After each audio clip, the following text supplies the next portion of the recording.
1727 ഐസക് ന്യൂട്ടന്റെ മരണം. AD 1727 Isaac Newton മരിക്കുന്നത്.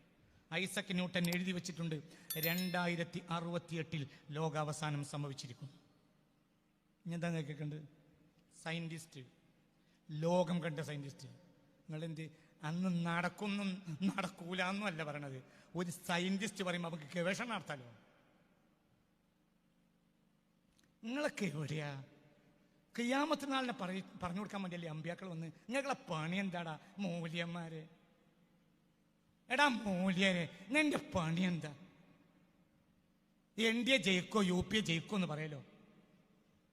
ഇവിടെ മലബാറിൽ 2 ചങ്ങായിമാര് ജയിക്കോ തോൽക്കോ എന്ന് പറയലോ. തോറ്റാ കാണിച്ചരാ, ജയിച്ചാ കാണിച്ചരാ. ഇതൊക്കെ പറയാ ആരടങ്ങളൊക്കെ? അതൊക്കെയാണ് ഇവിടെ വിഷയം. AD 1727 ഐസക് ന്യൂട്ടന്റെ മരണം. എന്താണെങ്കിലും ന്യൂട്ടൻ ഭൗതിക ലോകത്തെ വിശദീകരിച്ച ശാസ്ത്രജ്ഞരിൽ ഒരാളാണല്ലോ. ന്യൂട്ടന് ശേഷം നൂറ്റാണ്ടുകൾ പറയപ്പെട്ട ഒരു പേരാണ് എന്ത്? Newtonian age. ഇന്നും ന്യൂട്ടന്റെ കാലാണ്. ന്യൂട്ടന്റെ തിയറികളെ മറികടക്കാൻ ഐൻസ്റ്റീൻ വന്നെങ്കിലും ഭാഗികമായി വന്നിട്ടുള്ളൂ. ഐൻസ്റ്റീൻ പോലും ന്യൂട്ടനെ പൂർണ്ണമായി പൊളിച്ചിട്ടില്ല. അപ്പോൾ ഇന്നും ഭൗതിക ലോകത്ത് മനസ്സിലായില്ല. ഹബീബ റസൂലുള്ളാ പറഞ്ഞു ഇൽമ വലൗ ബിസ്വീൻ എന്ന് പറഞ്ഞിട്ടുണ്ടെങ്കിൽ അതിനൊരു അർത്ഥം ഉണ്ടല്ലോ. എന്ത്? ഭൗതിക ശാസ്ത്രം അല്ലാതെ എൻ്റെ അടുത്ത് ഇല്ലാത്ത വിജ്ഞാനം എന്നൊരു വിജ്ഞാനം അല്ലല്ലോ. അതും റസൂലുള്ളാന്റെ അടുത്തുണ്ട്. എന്നാൽ റസൂലുള്ളാന്റെ മുഖ്യമായ പണി അതല്ല. മനസ്സിലായില്ലേ? ചൈനയെന്നൊരു വിജ്ഞാനം മക്കത്തുനിന്ന് പഠിക്കാൻ പോകണമെങ്കിൽ അത് വേറൊരു വിജ്ഞാനമായിരിക്കുമല്ലോ. അതും പഠിക്കേണ്ടതുണ്ടല്ലോ. അതുകൊണ്ട് ചില കാര്യങ്ങൾ ലോകത്തുണ്ടായിട്ടുണ്ടല്ലോ. ഞാൻ ന്യൂട്ടൻ വലിയ ആളെന്ന് പറയല്ല, ഞാൻ അയിമ കൂടുന്ന ആളെ എന്തുമല്ലെങ്കിലും കൂടെ ചെയ്യാം. പുളിയൊറുമ്പിന്റെ കൂട് പോലെയാണ് ചില തലയെക്കെട്ടുകാർ. എന്ത് പറഞ്ഞാൽ അതിൻ്റെ ലഫ്ലിന്റെ അതിന്റെ കുനിപ്പമ്മലാണ് കൂടും, വിഷയത്തിനാ തെറ്റിക്കും. ഇക്കൊല്ലത്തേക്കാൾ വലിയ ചൂടായിരിക്കും. പറയാ 2000 ഇപ്പൊ പുതിയ റിപ്പോർട്ട് വന്നു, എത്ര വലിയ AC ആണെങ്കിലും 2030 ഫലിക്കൂലാന്ന്. ഇതല്ലേ ഞങ്ങൾ ഇപ്പൊ പഠിക്കേണ്ടത്? ഇതിനാ പരിഹാരം? ഇത് തീർക്കങ്ങൾക്ക് കഴിയില്ല. അള്ളാഹുവിലേക്ക് തിരിച്ചോടുക. ഓരോ നാട്ടിൽ തെരഞ്ഞെടുപ്പ് നമ്മൾ അറിയാൻ തന്നെ പാടില്ല. നമ്മൾ തെരഞ്ഞെടുപ്പ് അറിഞ്ഞത് എന്തുകൊണ്ടാണ്? തെരഞ്ഞെടുപ്പ് അറിഞ്ഞത് എന്തുകൊണ്ടാണ്? നമുക്ക് അകത്തെ തെരഞ്ഞെടുപ്പില്ല, പുറത്തെ തെരഞ്ഞെടുപ്പേ ഉള്ളൂ. മൂല്യന്മാർ നാശായ പിന്നെ ഞാൻ നിങ്ങൾ നന്നാവൂ? അയ്യ, മനുഷ്യന്മാർ ഇത്ര വലിപ്പുണ്ടല്ലോ. ഇതൊക്കെ ഒരു വിഷയമാണ് ലോകത്തെ വിഷയം എന്താ? ലോകത്തെ വിഷയം ലോകം അവസാനിക്കലാണ്. എന്തേ എൻ്റെ മൂല്യന്മാരെ കുറ്റം പറഞ്ഞപ്പോൾ എനിക്ക് ദേഷ്യമുണ്ടോ? പോടെ ഇറങ്ങിയിട്ട് ഇതിൻ്റെ ക്ലാസ്സാണ്. മൂല്യന്മാരെ അച്ചാരം വാങ്ങി വന്നിരിക്കുന്നു, പോയടെ പണി നോക്കിയിട്ട് ആരുടെ ഞങ്ങൾ പേടിപ്പിക്കണത്? ഞങ്ങളെ മൂല്യന്മാരല്ല, നിങ്ങൾക്ക് കുടുകൂടുക, മൂല്യന്മാർ തല്ലൂടുക. പത്രത്തിലും സോഷ്യൽ മീഡിയയിലും ജയിപ്പിച്ചു സില്ലി കാര്യങ്ങൾ വർത്താനം പറഞ്ഞ പോത്തിൻ്റെ ബുദ്ധിയല്ല എനിക്കൊക്കെ ഉള്ളൂ. അതൊക്കെ വിഷയമല്ലേ? അതൊക്കെ അതിനേക്കാൾ വിഷയം തലേക്കത്തും എന്തല്ല മലയക്കത്തുനിന്ന്. ഓൻ്റെ മുടിക്ക് തീ പിടിച്ചപ്പോൾ അപ്പുറത്ത് ഓട കത്തണതാണോ വിഷയം? പറഞ്ഞ കൈമാരെ എന്താണ് നോക്കിയിരിക്കണത്? എന്തേ നീ നാളെ ഇതിന് മറുപടി അറിയും. മൂപ്പര് എടാന്ന് വിളിച്ചു സദസ്സിലുള്ളവരെയാണ്. ഞാൻ എന്നെയും കൂടി കൂട്ടിയിട്ടാണ് എടാന്ന് വിളിച്ചത്. വണ്ടി വീട് റഹ്മത്തുള്ളാഹിനെ പേടിപ്പിക്കണ ഒരു ആൺകുട്ടി ഇന്ന് ലോകത്തില്ല, എൻ്റെ റബ്ബല്ലാതെ. ഭീഷണല്ലേ എനിക്ക് നിങ്ങളാരും? എൻ്റെ റബ്ബിനെ സംരക്ഷിക്കുമ്പോൾ കൊല്ലുമ്പോൾ കൊല്ലും, മരിക്കും ജീവിക്കുമ്പോൾ ജീവിക്കും. നിങ്ങളെ കാര്യം നിങ്ങളൊന്ന് വന്നിട്ടില്ല. എന്താ ഒരാളില്ലാതെ ഞാൻ ഈ ക്ലാസ് എടുത്താലേ? അതിനാണ് അല്ലാഹു എനിക്ക് കൊറോണ വന്നത്. ഞാനിവിടെ ക്ലാസ് എടുത്തിട്ടുണ്ട് ഒരു മനുഷ്യല്ലാതെ.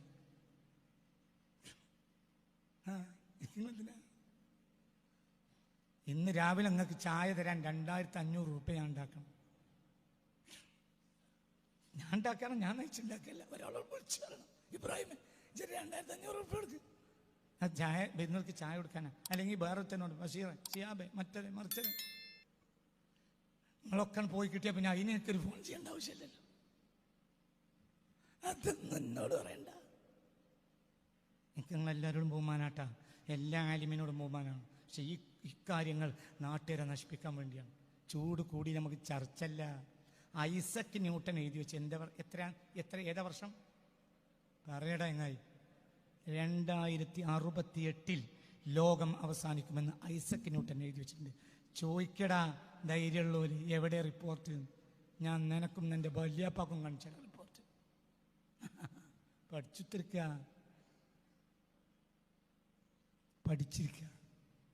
2068 എന്നൊരു വർഷമുണ്ടെങ്കിൽ പ്രപഞ്ചം അന്ന് തകർന്നിരിക്കും, ഈ യൂണിവേഴ്സ് ഉണ്ടാവൂല എന്ന വീക്ഷണക്കാരനാണ് സർ ഐസക് ന്യൂട്ടൻ. അയാൾ മരിച്ചിട്ട് എത്ര കൊല്ലായി? AD 1727. AD 1727 ആര് മരിക്കുന്നത്? Sir Isaac Newton. അന്ന് പ്രവചിച്ചു വെച്ചിട്ടുണ്ട് 2068 ലോകാവസാനം ഉണ്ടാവും. എന്താണെങ്കിലും അടയാളം കണ്ടല്ലോ, സയന്റിസ്റ്റിന് പറയാൻ അധികാരമുണ്ടല്ലോ, ഗവേഷണത്തല്ലേ. അങ്ങനെ കൃത്യാക്കണമെങ്കിൽ കാരണം ഉണ്ടാവുമല്ലോ. 2070 പറഞ്ഞാൽ ഒരു ചുരുക്കുള്ള സംഖ്യയാണല്ലോ. 2060 പറഞ്ഞാലും ചുരുക്കുള്ള സംഖ്യ. 2100 അറിയാണെങ്കിലും ചുരുക്കുള്ള സംഖ്യ. 2068 യൂണിവേഴ്സ് അവസാനിക്കുമെന്ന് സർ ഐസക് ന്യൂട്ടൻ എഴുതി വെച്ചിട്ടുണ്ട്. കത്ത് എൻ്റെ കയ്യിലുണ്ട്. കത്ത്, ഐസക് ന്യൂട്ടൻ്റെ കത്ത് എൻ്റെ കയ്യിലുണ്ട്. ആവശ്യക്കാർക്ക് വരാം, പറഞ്ഞു കൊടുക്കാം. ഞാനിതിൽ ഗൗരവമായിട്ടല്ലാതെ ഈ പുസ്തകങ്ങൾ എഴുതിയിട്ടില്ല. ലോകാവസാനത്തെക്കുറിച്ചുള്ള പുസ്തക പരമ്പരകൾ പുറത്തു വരാണ്. ആദ്യത്തെ പുസ്തകമാണ് യൂഫ്രട്ടീസിലെ സ്വർണ്ണമലകൾ. അടുത്ത വ്യാഴാഴ്ച 9-ാം തീയതി 3:30 മണിക്ക് കോഴിക്കോട് ടൗൺ ഹാളിൽ അത് ലോഞ്ച് ചെയ്യും. അല്ലാഹു തആല തൗഫീഖ് ചെയ്യട്ടെ. ലോകാവസാനത്തെക്കുറിച്ചുള്ള പഠന പരമ്പരയാണ്. ആദ്യത്തെ പുസ്തകം യൂഫ്രട്ടീസിലെ സ്വർണ്ണമലകൾ. മുസ്തഫ നബി പറഞ്ഞ ഒരു ഹദീസിനെ ഗവേഷണം നടത്തിയതാണ്. ഇൻഷാ അല്ലാഹ് അതും നിങ്ങളെ കണ്ണ് തുറപ്പിച്ചില്ലെങ്കിൽ ഞാൻ ഉത്തരവാദിയല്ല. അല്ലാഹു നമ്മളെ കാത്തുരക്ഷിക്കട്ടെ. അത് കണ്ണ് തുറപ്പിക്കും ഇൻഷാ അല്ലാഹ്. ലോകാവസാനത്തെ കുറിച്ച് കണ്ണ് തുറപ്പിക്കും ആ പുസ്തകം ഇൻഷാ അല്ലാഹ്.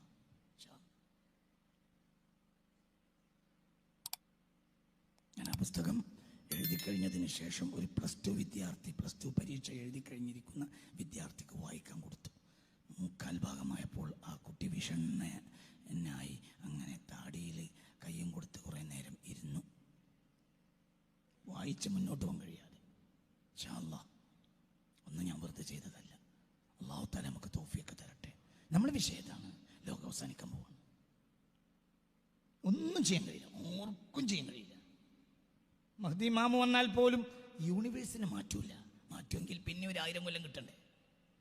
മഹ്ദി ഇമാമ് ഈസാ നബി വന്നാലോ ഒന്ന് പോയാൽ പിറ്റേ ദിവസം ഖിയാമത്ത് നാളുണ്ടാവും. അവർ ജീവിക്കുന്ന കാലത്ത് ഒരു മനുഷ്യന്മാർക്ക് രക്ഷപ്പെടാൻ ഒരു വഴി അവരുണ്ടാക്കി കൊടുക്കും. യൂണിവേഴ്സിനെ മാറ്റൂല. മനസ്സിലായില്ല? മഹ്ദി ഇമാമ് ഈസാ നബി വന്നതുകൊണ്ട് ലോകം യൂണിവേഴ്സ് മാറുകയാണെങ്കിൽ പിന്നെ 1000 കൊല്ലങ്ങൾ കിട്ടണ്ടേ? അവർ ഖിയാമത്ത് നാളിന്റെ അവസാന അടയാളാണ്. യൂണിവേഴ്സ് തകരും ഉറപ്പ്. അതല്ലേ ഇതൊക്കെ വർത്താനാണ്. ഇപ്പൊ എന്താ വിഷയം? ഭരണാധികാരി രാഷ്ട്രീയക്കാർ തോറ്റാലെന്ത് ജയിച്ചാലെന്ത്? ഇവരൊക്കെ ജയിച്ചിട്ട് ഇവിടെ എന്ത് ചെയ്തു? ഞാൻ ആരെയും കുറ്റം പറയല്ല. ഞാൻ 500 ചില്ലാനം മെമ്പർമാരെയാണ് പറഞ്ഞത്. അല്ലാതെ നിങ്ങൾ ഏതെങ്കിലും ഒരാളെ പറ്റിയെന്ന് പറഞ്ഞ് ഞാൻ പ്രശ്നം ഉണ്ടാക്കണ്ട. 500 ചില്ലാനം MP-മാർക്ക് എത്രയോ കാല അധികാരം കൊടുത്തിട്ട് അവരുടെ എന്താ കാട്ടിയ? സ്വർഗരാജ്യമാക്കിയ ഇന്ത്യ.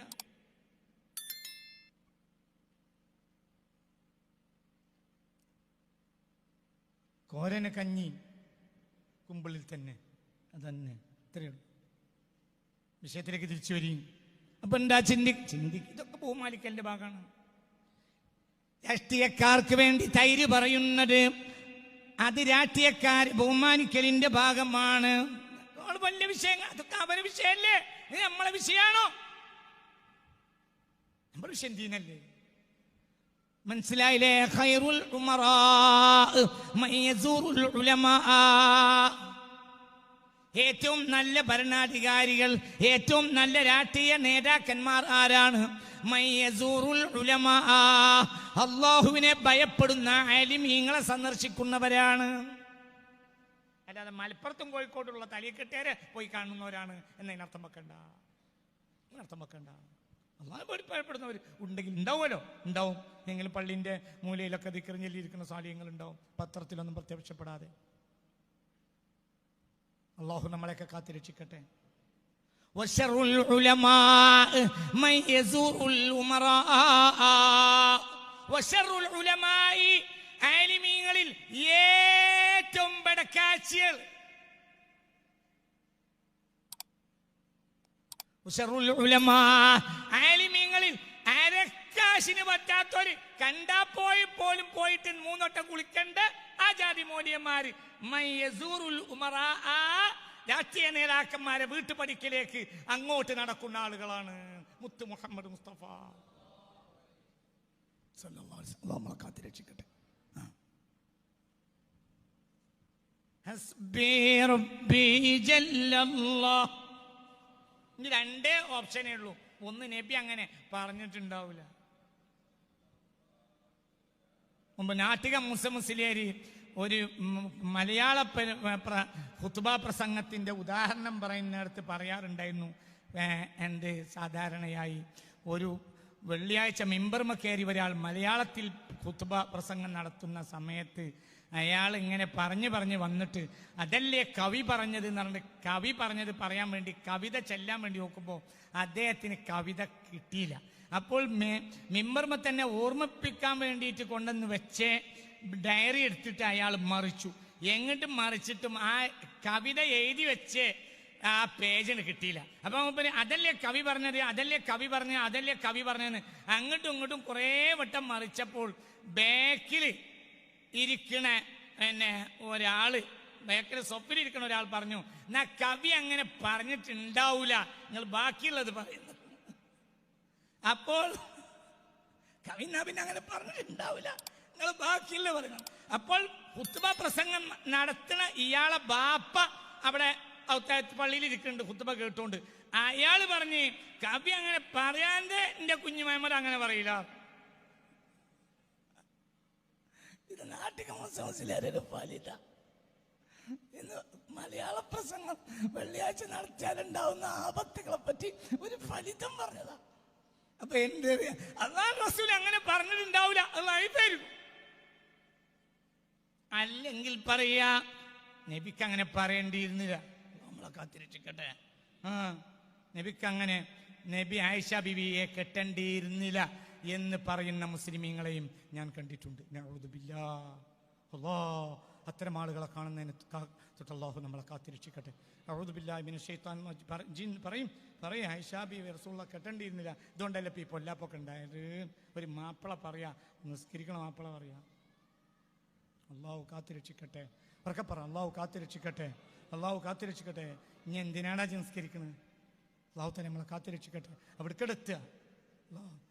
നമുക്ക് ഏറ്റവും സന്തോഷം അള്ളാഹുവിൻ്റെ ഹബീബ് ആരെ കല്യാണം കഴിച്ചതാണ്? റസൂലുള്ള കല്യാണം കഴിച്ച ഒരു കന്യകയായ പെണ്ണുണ്ടെങ്കിൽ അത് ആയിഷ ബിബി റളിയല്ലാഹു അൻഹ. ആ ഉമ്മാനോടുള്ള സന്തോഷം നമുക്ക് തീർത്താൽ തീരൂല. എന്തുകൊണ്ട്? ആ കുഞ്ഞു പ്രായത്തിൽ ചെറുപ്പക്കാരിയായ സമയത്ത് അള്ളാഹുവിൻ്റെ ഹബീബിന് ഭാര്യയായി കൊടുത്തതിലുള്ള സന്തോഷം നമുക്ക് എത്രയാണ്. എന്തേ സന്തോഷമല്ലേ? റസൂലുള്ളാഹി ആയിഷ ബിബിയെ കെട്ടിയിൽ സന്തോഷമുള്ളവർക്കൊക്കെ കൈയൊണ്ടിക്കാം. എനിക്ക് 1000 മടങ്ങ് സന്തോഷം. അള്ളാഹുവിൻ്റെ ഹബീബ് സല്ലല്ലാഹു അലൈഹി വസല്ലം അതല്ലേ സന്തോഷം, ഒരു മുഅ്മിനിൻ്റെ സന്തോഷം. ഒരു മുഅ്മിനിൻ്റെ ഏറ്റവും വലിയ ദുഃഖം ആയിഷ ബീവിയെ പറ്റി ഇല്ലാത്തത് പറഞ്ഞുണ്ടാക്കിയപ്പോൾ ഹബീബ റസൂലുള്ളാഹി കുറച്ച് സമയങ്ങൾ ആയിഷ ബീവിയുടെ വീട്ടിൽ പോയിട്ടില്ല. അത് ഭയങ്കര വിഷമം, അതോർത്ത കരഞ്ഞോണം. റസൂലുള്ളാഹിന്റെ വിഷമം എത്രയാണ് സല്ലല്ലാഹു അലൈഹി വസല്ലം. തിരിച്ചു പറയാ, അപ്പൊ എന്ത് ചിന്തിക്ക്.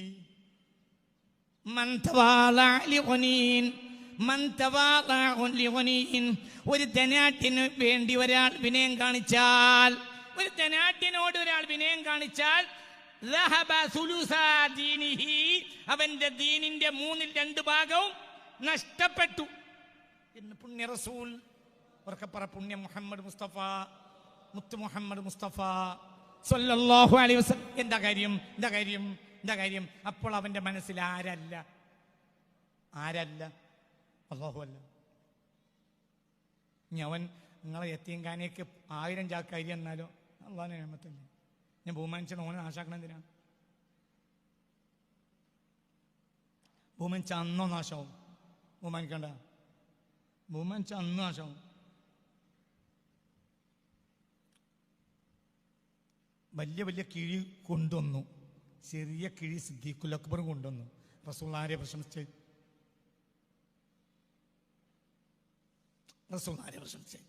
സിദ്ദീഖിനെ ചെറിയ കിഴി കൊണ്ടുവന്ന ആളാണ് ആര് പ്രശംസിച്ച്?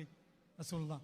വേണമെങ്കിൽ ഇങ്ങനെ പറയാലോ, ഏതായാലും ഉമർ ഇബ്നു ഖത്താബിന്റെ കിഴിയൊക്കെ വളരെ ഉഷാറായി, സിദ്ദീഖിന് പിന്നെ ഇല്ലാത്തതുകൊണ്ടേയിരിക്കും. അങ്ങനെ പറഞ്ഞാലും ഒന്ന് ഒപ്പിക്കലായല്ലോ. അവരെ പറഞ്ഞില്ല. ഇതിൽ മേലെ ആരെന്നെയാണ്? സിദ്ദീഖൻ. കാരണം സിദ്ദീഖിന്റെ കിഴി ചെറുതായത് സിദ്ദീഖിന്റെ വീട്ടിൽ ആര് മാത്രമേ ഇനിയുള്ളൂ? അള്ളാഹു റസൂലേ ഉള്ളൂ. നിങ്ങളെ വീട്ടിലൊക്കെ ഇനിയും ബാക്കിയുണ്ട്, സിദ്ദീഖിന്റെ വീട്ടിൽ ഒന്നുമില്ല. അള്ളാഹു റസൂലും വീട്ടിൽ ബാക്കിയായാലാണ് ആവശ്യം. നിങ്ങളൊക്കെ മോശപ്പെട്ടവരാണ്, വലിയ കിഴി തന്നവരെയാണ് പറഞ്ഞത്. ഒരു കുത്തും ചെയ്തു. നിങ്ങളെ വീട്ടിലൊക്കെ ഉണ്ട്, സിദ്ദീഖിന്റെ വീട്ടിലോ? പറയാ, സിദ്ദീഖിന്റെ വീട്ടിൽ ഞാൻ എന്തേ ഉള്ളൂ? പറ അള്ളാഹു റസൂല് ബാക്കിയുള്ളൂ. എങ്ങനെയുണ്ട്? ആവശ്യം അവിടെ ബാക്കിയാകലല്ല, അല്ലെങ്കിൽ കൊണ്ടുവരലും അല്ല, പിന്നെന്താ? അള്ളാഹു റസൂലും അതല്ലേ പറയടോ. 1000 ചാക്ക് സിമന്റ് തന്നു, 1000 ചാക്ക് നെയ്ച്ചോറിനേരി തന്നു. ബഹുമാനിക്കണതിനാ? അൽഹംദുലില്ലാ, അള്ളാഹു അയാൾക്ക് പുറത്തു കൊടുക്കട്ടെ. നമ്മൾ തഹജ്ജുദ് നിസ്കരിച്ച് ഒറ്റയ്ക്ക് പറയാം, അയാൾ കേൾക്കും വേണ്ട, അത് കേട്ട അയാൾ അയിമാശാവും. മനസ്സിലായില്ലേ? ഒന്നും വേണ്ട. പരസ്യമായി പറയുന്നതിന് വിരോധമൊന്നും ഉണ്ടായിട്ടല്ല.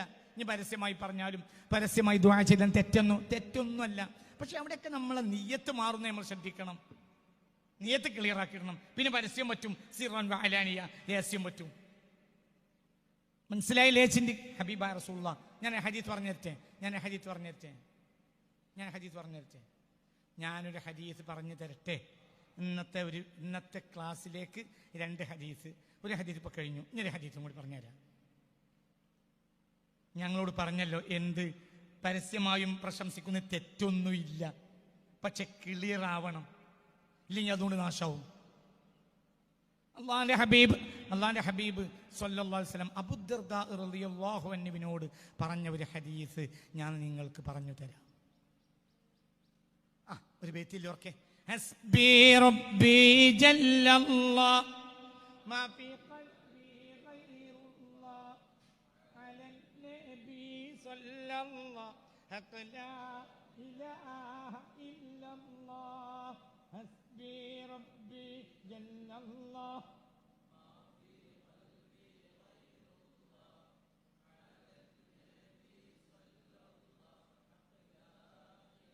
ഒന്നുകൂടെ നല്ലപോലെ ഒന്നുകൂടെ ഇങ്ങോട്ട് നോക്കേ. ബാക്കിൽ നിന്ന് ഇങ്ങോട്ട് നോക്കേ, അങ്ങോട്ടല്ലോ ഇങ്ങോട്ട് നോക്കേ. ഹസ്ബി റബ്ബി ജല്ലല്ലാഹ്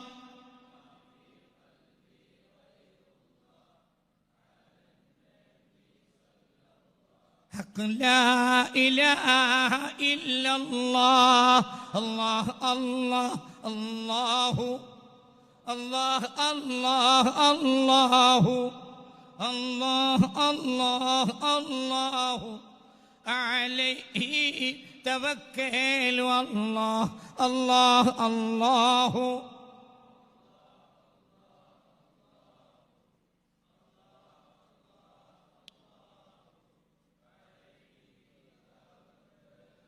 إلهي لست للفردوس أهلا ولا أقوى على نار الجحيم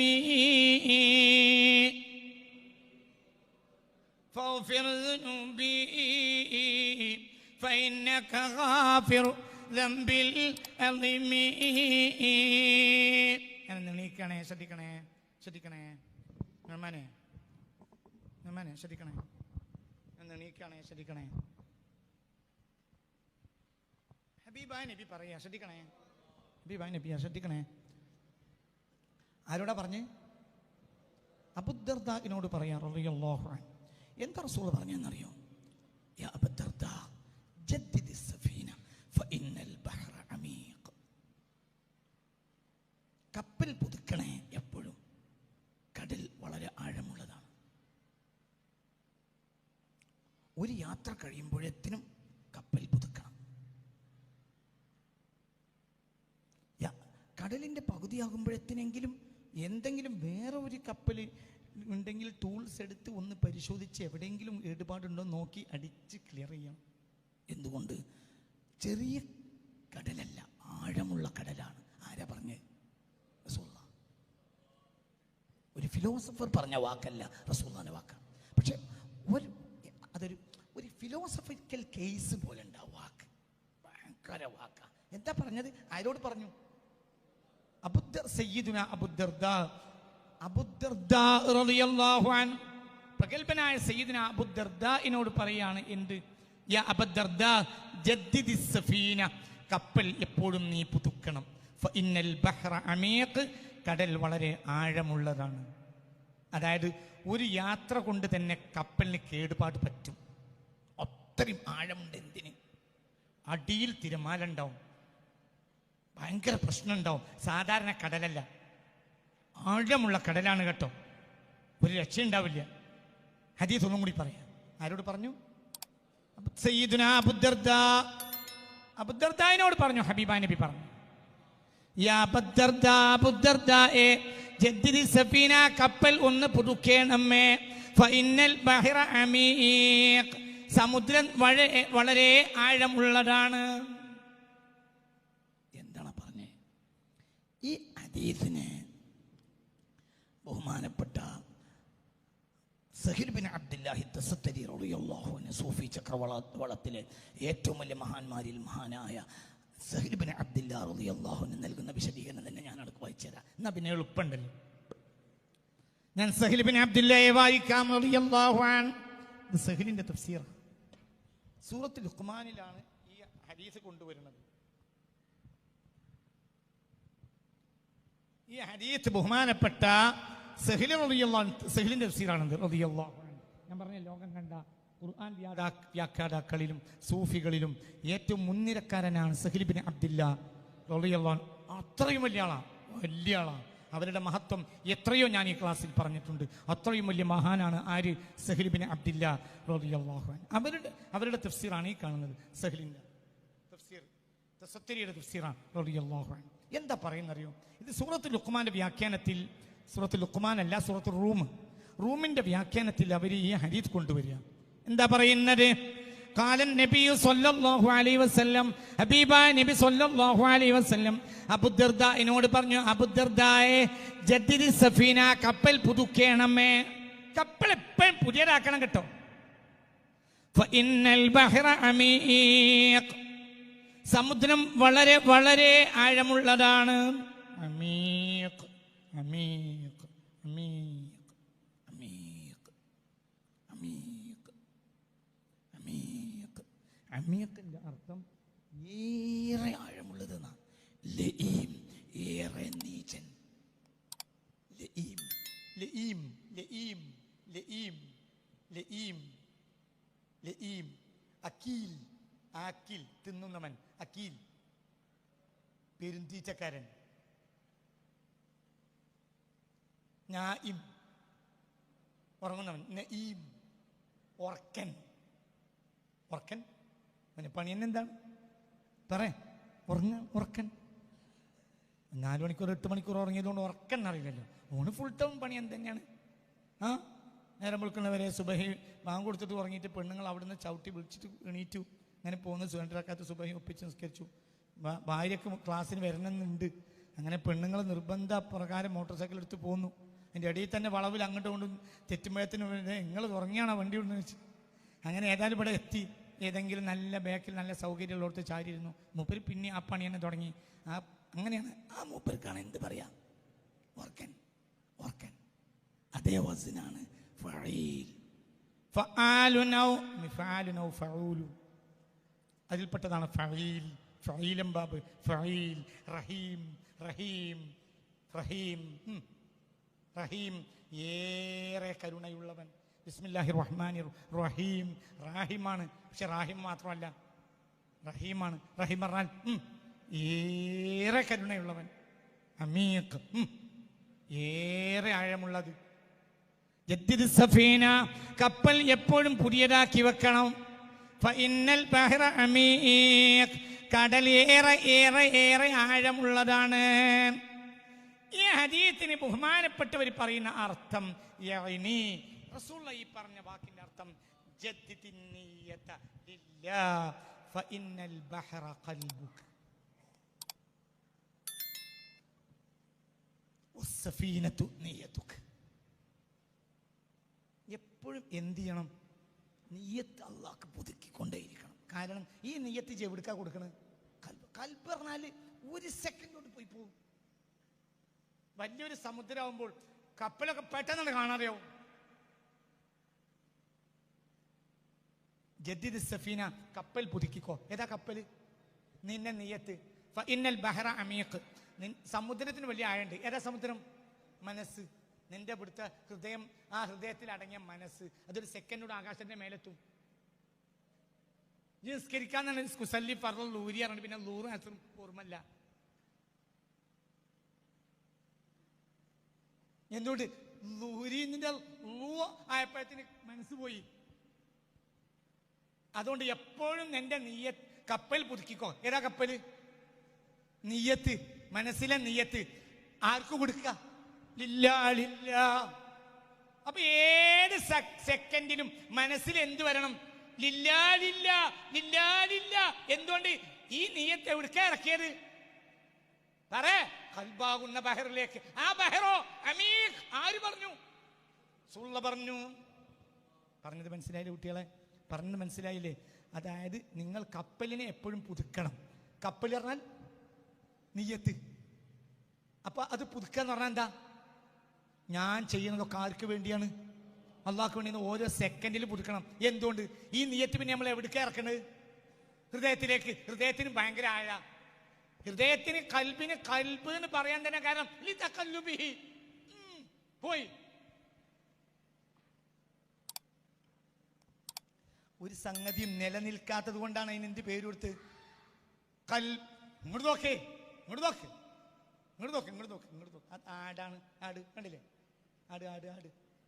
മറ്റേ ചെങ്ങായി പറഞ്ഞല്ലോ. അല്ലല്ല, കണ്ടോളി കണ്ടോളി.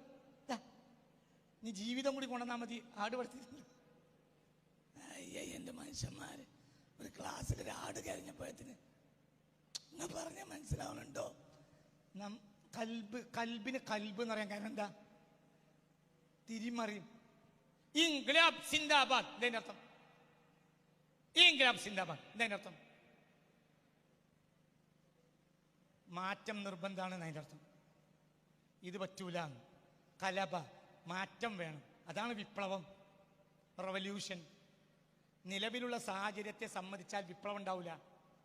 നിലവിലുള്ള സാഹചര്യത്തെ ഞങ്ങൾ സമ്മതിക്കാതിരിക്കലാണ് എന്ത്? വിപ്ലവം. വിപ്ലവത്തിന് പറഞ്ഞ വാക്കാണ് ഇൻഖിലാബ്. കൽബിൽ നിന്നുണ്ടായ വാക്കാണ് എന്ത്? ഇൻഖിലാബ്. അതായത് മാറ്റം വേണം. കൽബ് പറഞ്ഞാൽ എപ്പോഴും മാറിക്കൊണ്ടേയിരിക്കും. കൽബ് ഒരു അവസ്ഥയിൽ നിൽക്കേയില്ല. നമ്മൾ രണ്ടാളും കണ്ട് സംസാരിച്ച് റാഹത്തായി രാത്രി 12 മണിക്ക് പിരിഞ്ഞു. രാവിലെ നമ്മൾ അസ്സലാമു അലൈക്കും സുബഹി നിസ്കാരത്തിന് കണ്ടുപിട്ടിയപ്പോൾ സലാം പറഞ്ഞു കൊടുത്തൊന്നും എനിക്ക് വലിയ ഉറപ്പ് കാണുന്നില്ല. അപ്പോഴത്തേന് എനിക്ക് ഡൗട്ടാവും. എന്ത്? എൻ്റെ പെണ്ണുങ്ങൾ എന്തോ എന്നെ പറ്റി പറഞ്ഞു കൊടുത്തു. പിന്നെ വേറെ ആളെ കാണാൻ സാധ്യതയില്ല. പക്ഷെ എൻ്റെ പെണ്ണുങ്ങൾ ചിലപ്പോൾ എന്നോടുള്ള ദേഷ്യം കാരണം എൻ്റെ പെണ്ണുങ്ങൾക്ക് ഫോൺ ചെയ്തിട്ടുണ്ടാവും. ചിലപ്പോൾ നല്ലോണം ഊതി കൊടുത്തിട്ടുണ്ടാവും. പിന്നെ നമ്മൾ രണ്ടാൾ നിസ്കാരം കഴിഞ്ഞിട്ട് ഒറ്റക്ക് ഒപ്പം ചായക്ക് പോയി.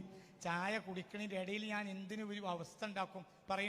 പറഞ്ഞ് എന്ത് പറയും? പിന്നെ എന്നോട് എനിക്കൊരു പറയാനുള്ളത്, നമ്മളെ ബന്ധം നിലക്കണമെങ്കിൽ പെണ്ണുങ്ങൾ പറഞ്ഞ കേൾക്കരുത് ആദ്യം. അല്പം ഇവിടെ എന്തേ ഉണ്ടായത്? അല്ല ഉണ്ടായിട്ടില്ല എന്നാദ്യം പറയാം. അങ്ങനെ പറയും. പിന്നെ അവസാനം പറയും പറഞ്ഞ ശരിയാണ്. എന്ത്? ഇന്നലെ പെണ്ണുങ്ങൾ കുറച്ച് വർത്താനം പറഞ്ഞ് നിങ്ങൾ എന്തിനാ യാതും പാലും മുപ്പരപ്പം നടക്കണം എന്ന് പറഞ്ഞ് ഞാൻ എനിക്കത് എൻ്റെ മുഖം കണ്ടപ്പോൾ തന്നെ മനസ്സിലായി. പറഞ്ഞ മനസ്സിലായോ? അത് അപ്പത്തിന് തിരിയും. പറഞ്ഞ അതന്നെ അതാണ്. അത് തന്നെ മനുഷ്യന്റെ കൽബ്. പ്രത്യേകിച്ചും ചിരിച്ചുകൊണ്ട് ചതിക്കാൻ കഴിയുന്ന ഒരൊറ്റ ജീവി ആകാശഭൂമികൾക്കിടയിലുള്ളത് മനുഷ്യൻ മാത്രമാണ്. ഈ ലോകത്തെ ഏറ്റവും അത്ഭുതപ്പെട്ട ജീവിയെ കാണാൻ പോകുന്നുണ്ടെങ്കിൽ ഈ ആഫ്രിക്കയിൽ ഇപ്പം ഒട്ടാമാസിനെ കാണാൻ പോകണ്ട. ആരെ കണ്ടോ? മനുഷ്യനെ കണ്ടു. മനുഷ്യൻ ചിരിച്ച് ചതിക്കും.